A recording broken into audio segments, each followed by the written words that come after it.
Good morning, everybody. This is Alan Crone, CEO of the Crone Law Firm, coming to you on Thursday, April 15th, 2020, which would normally be tax day, but we all know now tax day is July 15th of 2020 for filing your 2019 taxes.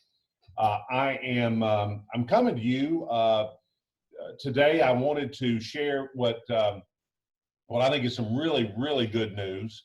The Small Business Administration and the Department of Treasury have come out with guidance to banks and borrowers on how to apply for and calculate your Paycheck Protection Program loan documents if you are a self-employed individual or an independent contractor or someone who does not have W-2 level payroll for yourself. So this is really good news. It's been a big question. Banks didn't know how to navigate those waters, and so now we know. And basically, the instructions say that one of the first things that you should do is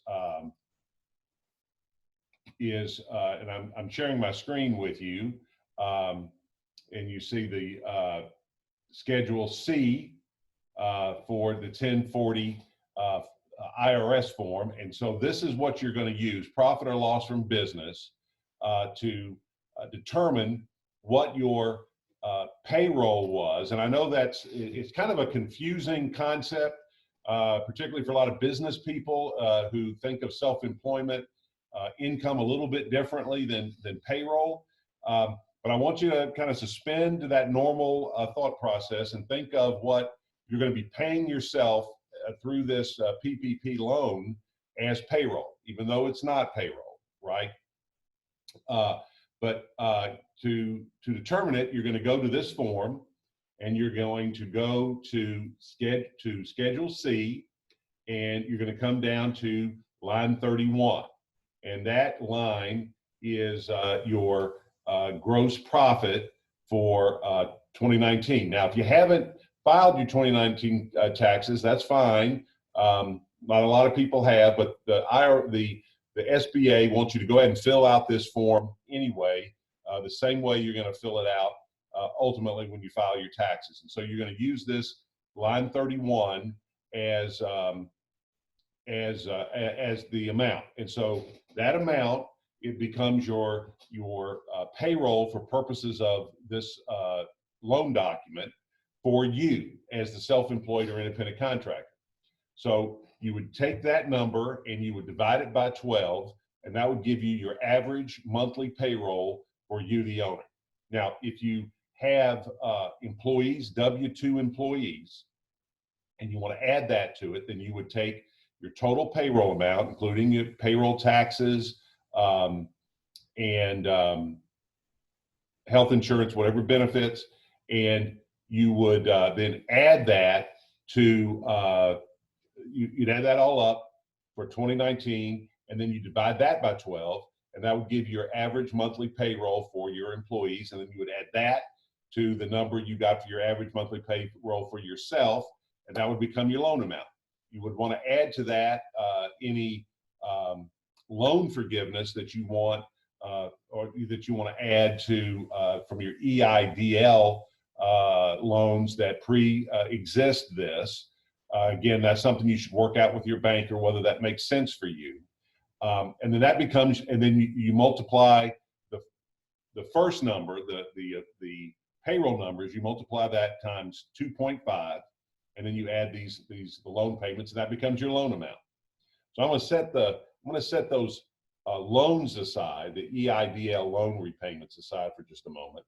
And let's focus on then what you do with that payroll amount. So once you have that 2.5 times your payroll, then you can pay yourself and pay your workers for 8 weeks. And then you're going to have about 25% of that left over. You can use that for utility payments, rent payments, etc.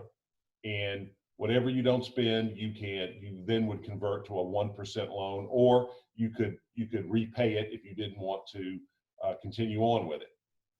So let's talk a little bit about the kinds of things that you can that you can pay. As we've said, you can pay these payroll expenses, you can pay yourself, and just as you would normally through payroll, and I would pay that.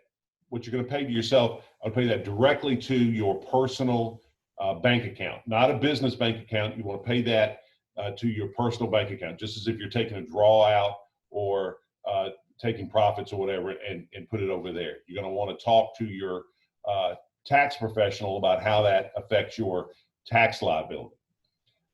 Then you can pay your payroll. Now you can also pay rent or mortgage payments or utilities, but you need to pay those under the same terms and rates that you were able to deduct them in 2019. Now, what do I mean by that? Well, some self-employed people, it's going to be all over the board, right? There are going to be some self-employed people that don't have any business rent. They work out of their house, and they haven't taken any mortgage deductions for self-employment. And so you may not have any rent that you want to pay. You may have a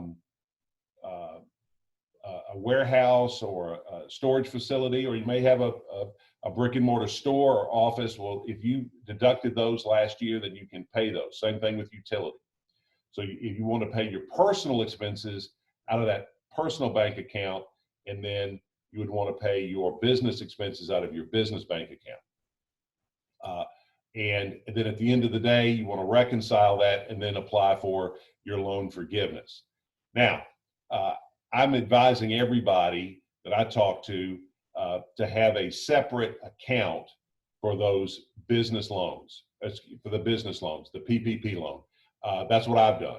I have a special bank account that's all that's in that bank account are the proceeds of my PPP loan, and I'm writing checks directly out of there. For example, I have my payroll for my employees coming to the payroll company that processes it for me. It comes right out of that account. They draw right out of the account rather than drawing out of any other account. So there's going to be a dollar for dollar, penny for penny match for my payroll expense, and then what comes out of that account. It's going to be very clear what that money was used for and when it was used. Same thing if you're going to make a rent payment, lease payment, or utility payment, or loan reduction, or whatever, you'd want to pull it right out of that account. And if it's a check or a direct transfer, so that you've got a dollar for dollar, penny for penny transaction, and that it's all contemporaneous, and you can show a paper trail from the funding of that loan to how the proceeds were used. I don't want to overblow this, but I believe that getting forgiveness of the loans is going to be more difficult than getting the money.